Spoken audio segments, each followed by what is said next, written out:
Well, you know that situation where you get an evaluation from your boss and she tells you 37 things that you do really awesome and one thing that you can't, an opportunity for growth. And all you can think about is that opportunity for growth, right? Well, apparently this is the way my work went as well, because when you ask people about love, they tell you about heartbreak. When you ask people about belonging, they'll tell you their most excruciating experiences of being excluded. And when you ask people about connection, the stories they told me were about disconnection. So very quickly, really about 6 weeks into this research, I ran into this unnamed thing that absolutely unraveled connection in a way that I didn't understand or had never seen. And so I pulled back out of the research and thought, I need to figure out what this is. And it turned out to be shame.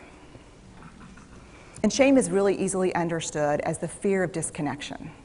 Is there something about me that if other people know it or see it, that I won't be worthy of connection?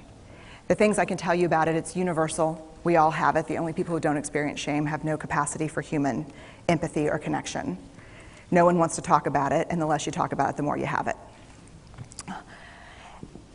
What underpinned this shame, this I'm not good enough, which we all know that feeling, I'm not blank enough, I'm not thin enough, rich enough, beautiful enough, smart enough, promoted enough. The thing that underpinned this was excruciating vulnerability. This idea of, in order for connection to happen, we have to allow ourselves to be seen, really seen. And you know how I feel about vulnerability. I hate vulnerability. And so I thought, this is my chance to beat it back with my measuring stick. I'm going in, I'm gonna figure this stuff out, I'm gonna spend a year, I'm gonna totally deconstruct shame, I'm gonna understand how vulnerability works, and I'm gonna outsmart it. So I was ready, and I was really excited. As you know, it's not gonna turn out well. You know this. So I could tell you a lot about shame, but I'd have to borrow everyone else's time. But here's what I can tell you that it boils down to. And this may be one of the most important things that I've ever learned in the decade of doing this research. My 1 year has turned into 6 years, thousands of stories, hundreds of long interviews, focus groups.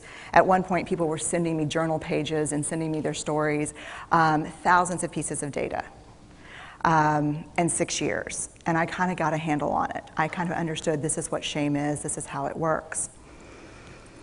I wrote a book, I published a theory, but something was not okay. And what it was is that if I roughly took the people I interviewed and divided them into people who really have a sense of worthiness, that's what this comes down to, a sense of worthiness. They have a strong sense of love and belonging. And folks who struggle for it, and folks who are always wondering if they're good enough. There was only one variable that separated the people who have a strong sense of love and belonging and the people who really struggle for it, and that was the people who have a strong sense of love and belonging believe they're worthy of love and belonging. That's it. They believe they're worthy. And to me, the hard part of the one thing that keeps us out of connection is our fear that we're not worthy of connection, was something that personally and professionally I felt like I needed to understand better.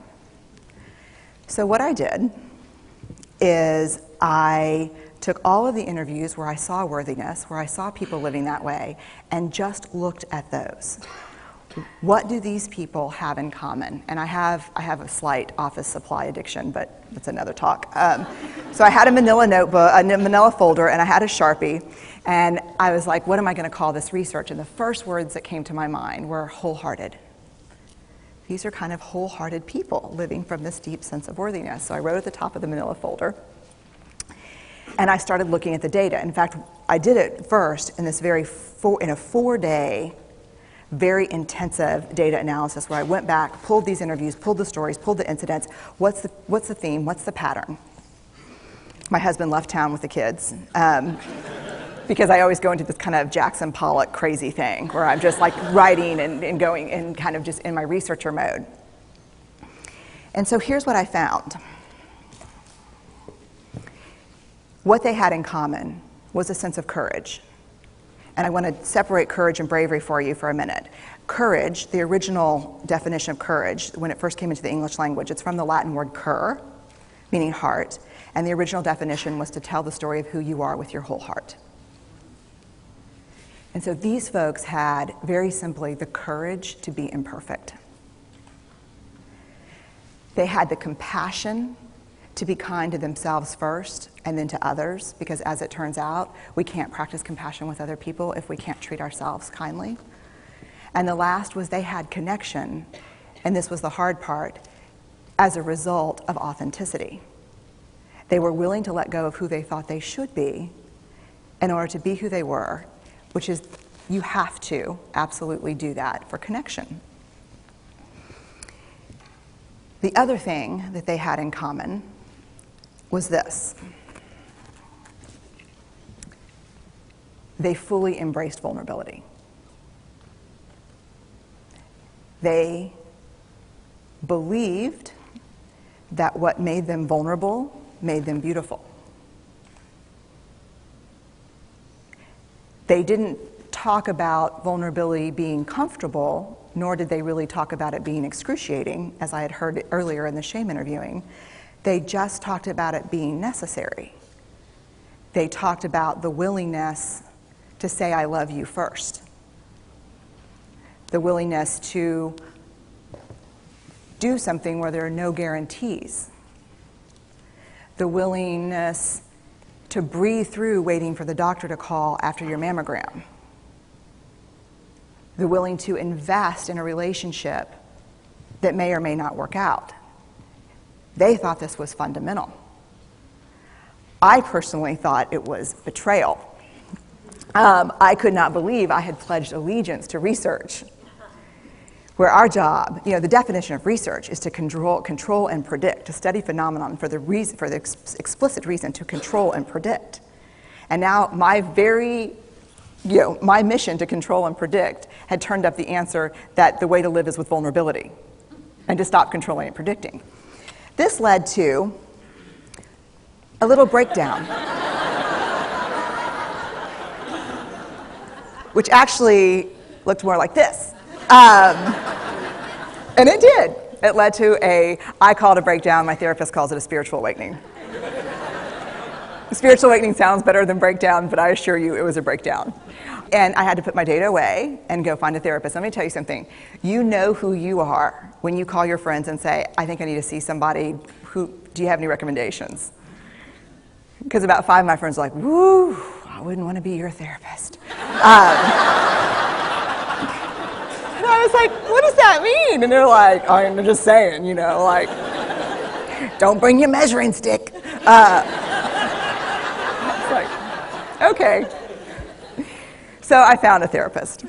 My first meeting with her, Diana, I brought in my list of the way the wholehearted live.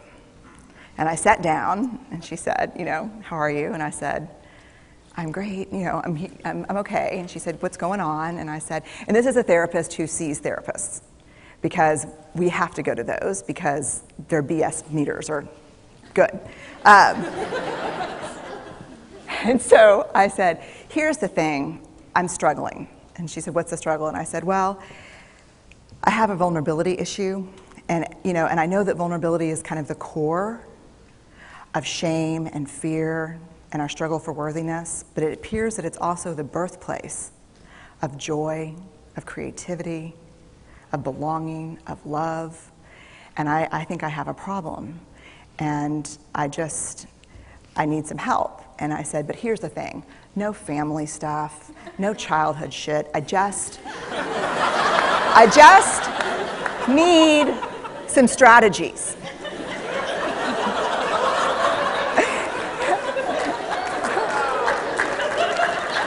Thank you. So she goes like this. And then I said, it's bad, right? And she said, it's neither good nor bad. It just is what it is. And I said, oh my God, this is gonna suck. And it did, and it didn't. And it took about a year. And you know how there are people that, like, when they realize that vulnerability and tenderness are important, that they kind of surrender and walk into it? A, that's not me. And B, I don't even hang out with people like that. For me, it was a year-long street fight. It was a slugfest. Vulnerability pushed, I pushed back. I lost the fight, but probably won my life back. And so then I went back into the research and spent the next couple of years really trying to understand what they, the wholehearted, what the choices they were making, and what are we doing with vulnerability? Why do we struggle with it so much? Am I alone in struggling with vulnerability? No.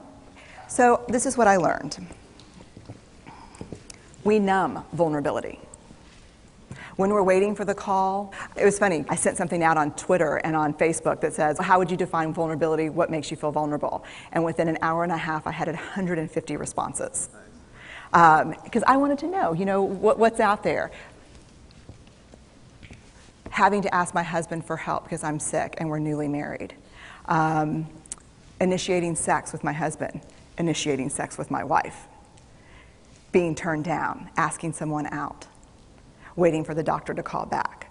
Getting laid off. Laying off people. This is the world we live in. We live in a vulnerable world. And one of the ways we deal with it is we numb vulnerability. And I think there's evidence. And it's not the only reason this evidence exists, but I think that it's a huge cause. We are the most in debt, obese, addicted, and medicated adult cohort in U.S. history. The problem is, and I learned this from the research, that you cannot selectively numb emotion. You can't say, here's the bad stuff. Here's vulnerability, here's grief, here's shame, here's fear, here's disappointment. I don't want to feel these. I'm going to have a couple of beers and a banana nut muffin. I don't want to feel these. And I know that's knowing laughter. I hack into your lives for a living. I know that's, God. You can't numb those hard feelings without numbing the other affects or emotions. You cannot selectively numb. So when we numb those, we numb joy. We numb gratitude. We numb happiness. And then we are miserable and we are looking for purpose and meaning. And then we feel vulnerable. So then we have a couple of beers and a banana nut muffin. And it becomes this dangerous cycle. One of the things that I think that we need to think about is why and how we numb. And it doesn't just have to be addiction. The other thing we do is we make everything that's uncertain certain. Religion has gone from a belief in faith and mystery to certainty. I'm right, you're wrong, shut up. That's it. Just certain. The more afraid we are, the more vulnerable we are, the more afraid we are. This is what politics looks like today. There's no discourse anymore. There's no conversation. There's just blame. You know how blame is described in the research? A way to discharge pain and discomfort. We perfect. If there's anyone who wants their life to look like this, it would be me. But it doesn't work, because what we do is we take fat from our butts and put it in our cheeks. Which just, I hope in 100 years people will look back and go, wow. And we perfect, most dangerously, our children. Let me tell you what we think about children. They're hardwired for struggle when they get here. When you hold those perfect little babies in your hand, our job is not to say, look at her, she's perfect. My job is just to keep her perfect, make sure she makes the tennis team by 5th grade and Yale by 7th grade. That's not our job. Our job is to look and say, you know what? You're imperfect and you're wired for struggle, but you are worthy of love and belonging. That's our job. Show me a generation of kids raised like that and we'll end the problems I think that we see today. We pretend that what we do doesn't have an effect on people. We do that in our personal lives. We do that corporate, whether it's a bailout, an oil spill, a recall. We pretend like what we're doing doesn't have a huge impact on other people. I would say to companies, this is not our first rodeo, people. We just need you to be authentic and real and say, we're sorry, we'll fix it. But there's another way, and I'll leave you with this. This is what I have found. To let ourselves be seen, deeply seen, vulnerably seen. To love with our whole hearts, even though there's no guarantee. And that's really hard, and I can tell you as a parent, that's excruciatingly difficult. To practice gratitude and joy in those moments of kind of terror when we're wondering, can I love you this much? Can I believe in this passionately? Can I be this fierce about this? Just to be able to stop and instead of catastrophizing what might happen, to say, I'm just so grateful, because to feel this vulnerable means I'm alive. And the last, which I think is probably the most important, is to believe that we're enough. Because when we work from a place, I believe, that says, I'm enough, then we stop screaming and start listening. We're kinder and gentler to the people around us, and we're kinder and gentler to ourselves. That's all I have.